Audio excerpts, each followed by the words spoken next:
Hey everybody, it's Dan with Pain For You. I got my glasses on because I need to read something during this video. Today's topic is medication.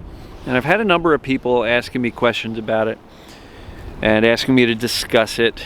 And I want to first get a disclaimer out. I'm not a doctor. I don't understand the medications. I don't understand what they do. I don't understand the side effects. I don't understand how to taper off of them safely. I cannot advise any of you whether or not to take them or not to take them. That is 100% up to you and your medical doctor, who is capable of prescribing these medications and capable of guiding you through getting off of them. That being said, what I would like to talk about in this video is more along the lines of my understanding and my interpretation of how the brain works, how that applies to our TMS pain, how that applies to, I guess, problems that people have experienced coming off of drugs, problems with their nervous system as a result of drugs. And I will tell you that there's an awful lot of fear around it. If you go to, a Facebook group for, I think the term is gabapentin. I don't know if I'm pronouncing that right. And you go into that group, you are going to find horror stories of people who've had the worst times with these drugs. And there's probably dozens and dozens of other medications that folks, even just in my group, have been on or are still on. And there's all sorts of reported side effects that are very real and withdrawal symptoms that are very real. So in none of this video where I talk about my theories and my beliefs on this stuff am I dismissing or discounting anything that you have experienced by saying it's not real or it's imagined or anything of that sort.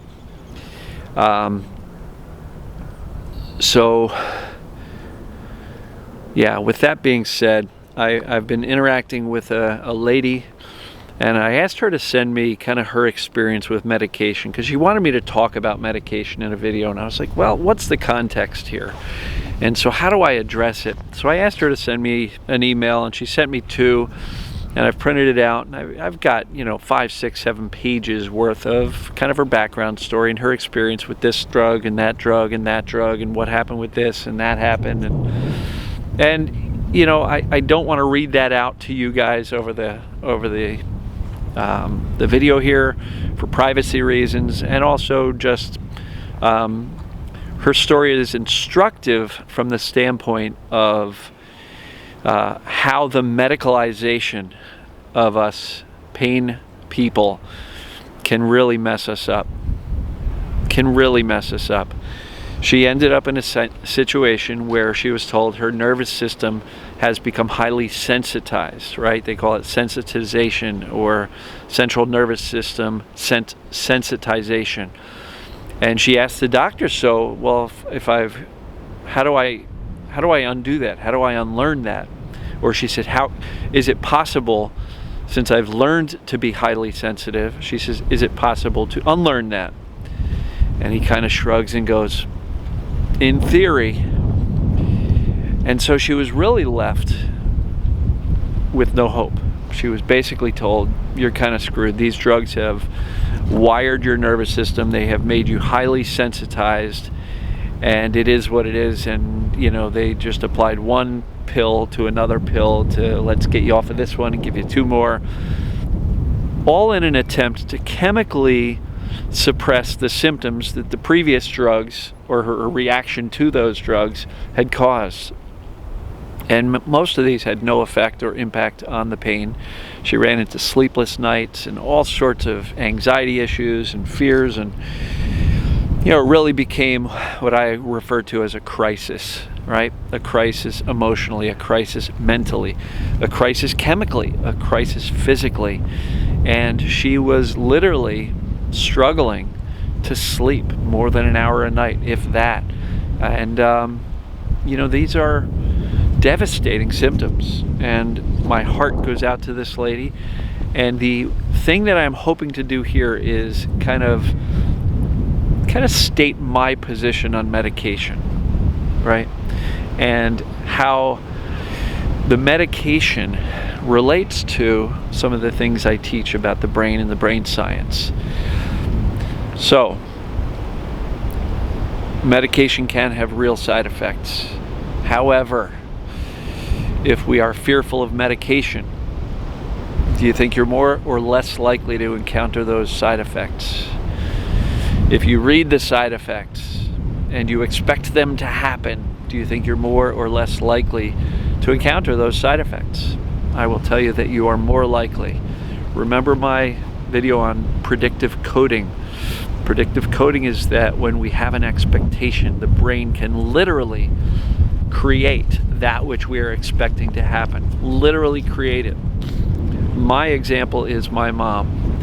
She is very anti-medicine. She refuses to take medicine. She might take a Tylenol if her knees are hurting her so bad or her legs are hurting so bad. She's 82 and she's really resistant taking any medicine because at some point she had some type of a reaction to it and made the decision that I can't tolerate medicine. And any time that she has had to take it, she expects the worst and she gets reactions, whether it be dizzy, whether it be fast heart rate, shallow breathing, shaky hands, blurred vision. These are all real symptoms that actually really happen to her. But that also happened to her once when she took an aspirin and she thought she took something else. And so what I'm suggesting is that if you expect to react very poorly to medicine, you're probably going to, right? Just like when you have to go sit down at a restaurant and you expect that chair to hurt you, it's going to. The chair didn't do anything, your expectations did it. You literally are instructing the brain to say, I think this is going to happen, or I know this is going to happen, I expect it to happen, so give it to me. So how does this apply to the medication? Well, let's say this lady had no fear of medicine, but then she had a couple of bad experiences. And I think one of the first stories she told was taking medicine and immediately got dizzy and threw up all over the place. And that created the onset of this fear or anxiety about medications. And so how calm or peaceful do you think she'll be when the doctor switches it to a different medicine and says, here, take this? And so the triggering event is what sensitizes the nervous system. It's what creates the environment of fear and terror of the medicine that creates the symptoms and the reactions to it. I'm not saying the reactions are make-believe or imagined. They're absolutely real. But it was that triggering event that turned the nervous system on high alert. And basically, the nervous system, when it experiences such a traumatic and significant event like dizziness, throwing up, feeling awful, like you're going to die for 2 days as a result of taking pills, the nervous system, in an effort to protect us and keep us safe and keep us alive, goes on high alert. And everything gets turned up from a level 0 to a level 10 in fear levels and in just alert. So anytime the nervous system detects any type of chemical, like a pharmaceutical drug, it reacts as if it is life-threatening or is very dangerous and will make us very sick. And as a result, it does. The nervous system can literally learn to sense everything as danger, even though they are fairly benign, and somebody else, without that triggering event, that traumatic chemical trauma, may not react the same way. So what I'm attempting to do here is kind of explain my take on how these things happen, right? It's kind of like chemical sensitivities. You may have a triggering event where you get very sick from, I don't know, somebody spilled a bottle of perfume in your living room or something, and you got massive headaches as a result of it because of that chemical overload. And that can start a triggering event towards this chemical sensitivity. So anytime you come into contact with anything like perfume or other chemicals, your nervous system reacts as if it is being poisoned, even though those subsequent events are not as severe as the original trigger. But the trigger was real. I mean, it was a real trauma, it was a real illness, it was a real reaction, it was a real, side effect of the original medication. But then every subsequent one, even though it is not giving you a side effect as a result of the medicine, the nervous system interprets it that way, that this new drug or this new medicine is dangerous and will hurt me. And as a result, invariably you get more and more strong results. The fear goes up, the anxiety goes up, the nervous system gets more and more sensitized. And here's what I want to read, because what I want to correct is the assumption that you can break your brain or your brain is damaged permanently, right? So she made comments like, I was chemically traumatized, right? But then she says, the synapse receptors have changed. My brain function is now changed by the drugs and will always, key phrase, always be more sensitive to stress from now on. My brain has learned to create these new anxiety symptoms now, and I will always be able to recall them and relapse, right? And so what I will caution this young lady is that the term always is the perception. I talk a lot about brain science as it relates to pain. I will talk about brain science now as it relates to chemical sensitivities, medication sensitivities. And the brain is very malleable. It is very changeable. If it can learn to be highly sensitized over the course of a number of medication bad experiences, you can unlearn that as well. And oftentimes, our thoughts, our fears, our anxieties is what keeps on sounding the danger alarms. Now, I'm trivializing this, and I'm making this sound much more simple than it really is. But if you can learn to be sensitive to these chemicals and smells and be much more anxious, you can also unlearn it. Now, I'm not an expert in nervous system sensitization and reprogramming that. I am not. I do have a framework that I have with regard to chronic pain and TMS. I believe that if applied consistently to the sensitization, you can absolutely make a difference. So the 4 pillars, knowledge, what's going on. I believe how I've explained this lady's experience with medication is my opinion on target. I could be very much wrong, and I very well may be. But I think that's the knowledge side of it. The assessment is, if you guys agree with me or not, it sounds like what I've described is what happened. So how about process? How about allowing yourself to feel the emotions, right? Same process that allows us to eliminate the TMS pain. Could it be that there is some emotional discovery this lady can or may want to do to allow herself to process those emotions, feel them deeply, and then allow them to pass as opposed to resisting them? And then mindset. Mindset, I think, is really where she can really gain the most ground here, because the mindset that these drugs are dangerous and that her brain has been permanently altered, well, that's a belief. That's mindset. That is the fear that these doctors and these drugs have damaged me permanently. And that is a mindset that, as long as you believe that, do you really think your sensitized nervous system is going to calm down? I don't think it will. So we need to shift and change the belief system. The belief is that the brain is highly malleable. The brain is changeable. The brain can heal. The brain can calm down.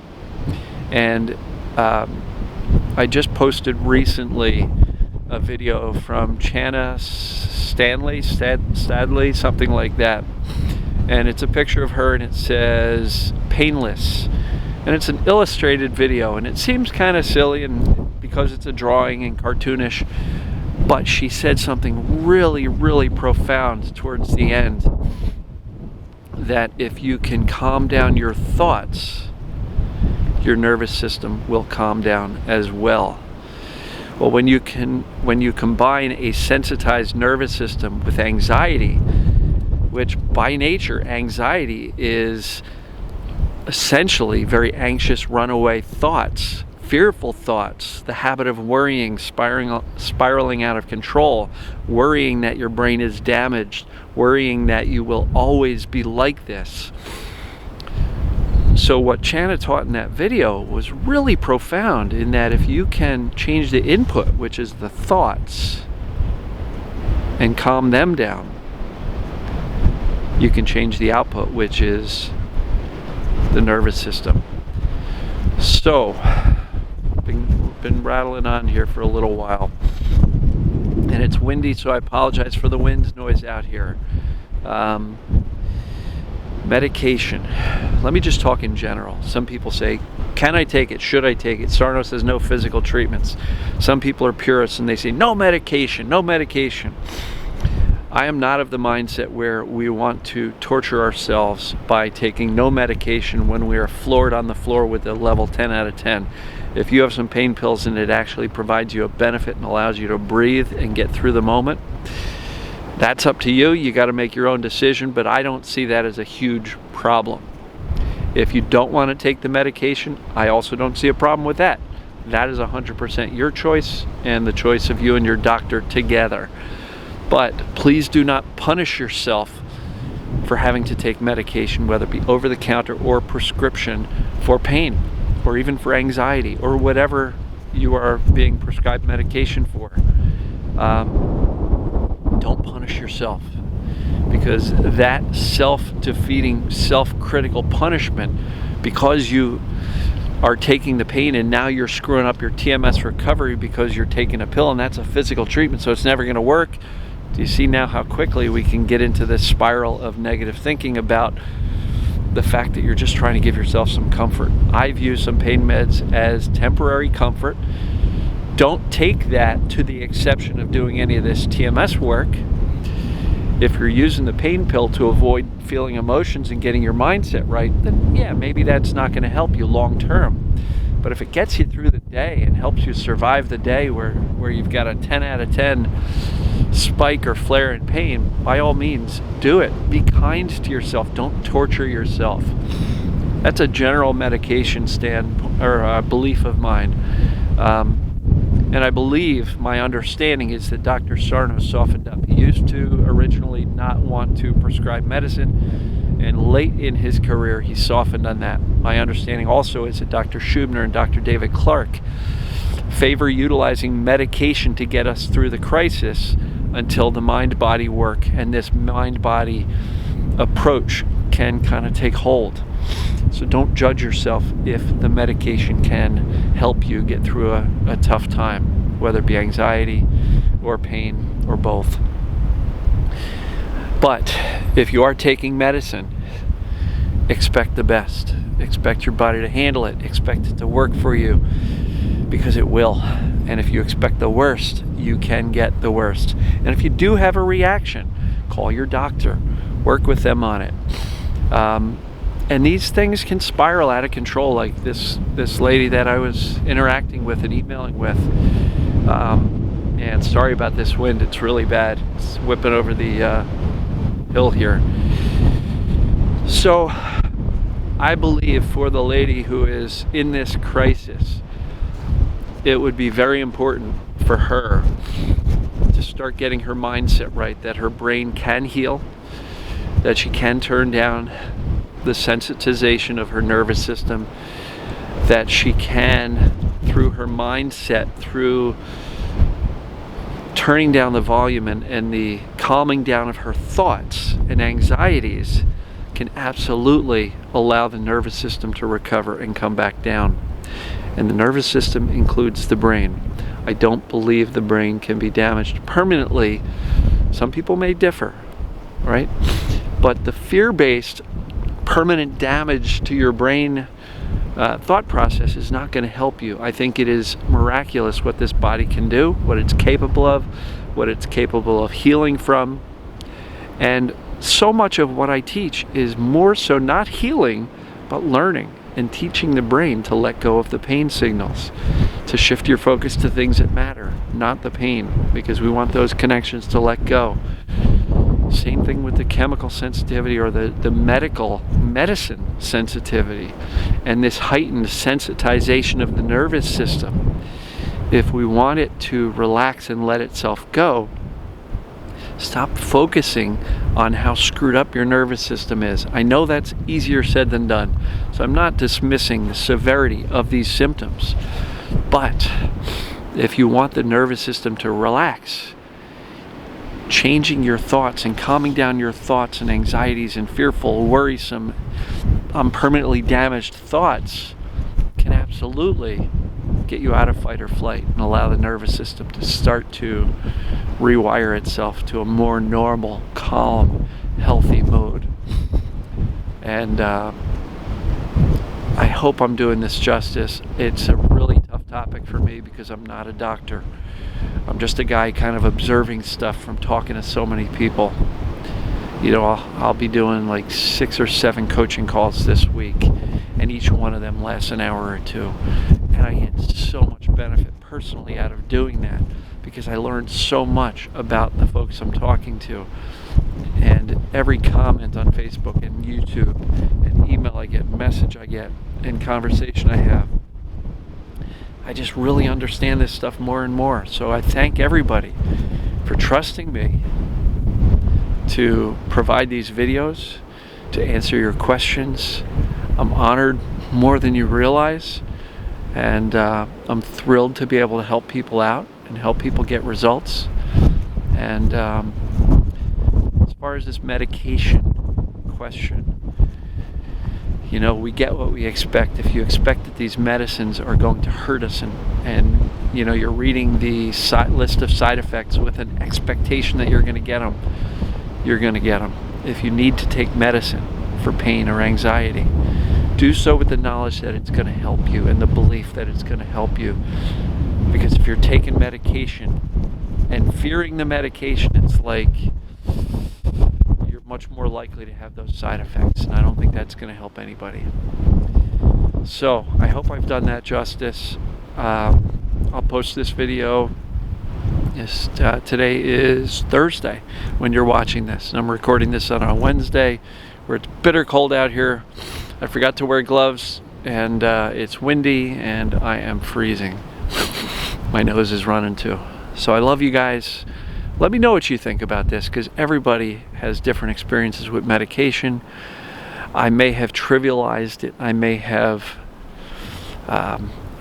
in no way, shape, or form do I want anybody to think that I am shaming or blaming the person who is reacting to the medicine in this way.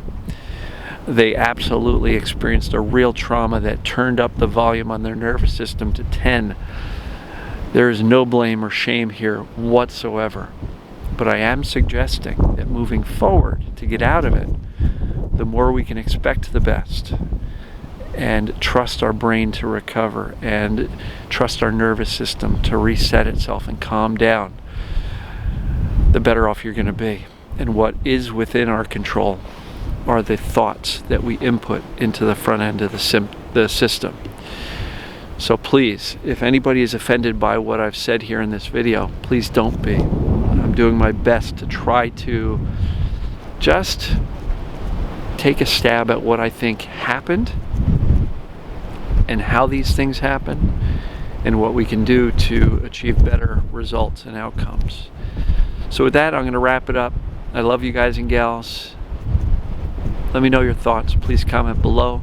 Let's learn from each other here. If you have a different belief or experience that we can all benefit by, please comment below or message me. Send me a note at questions@painfreeyou.com. And with that, I gotta run because it's freezing out here. So, love you guys. Talk soon.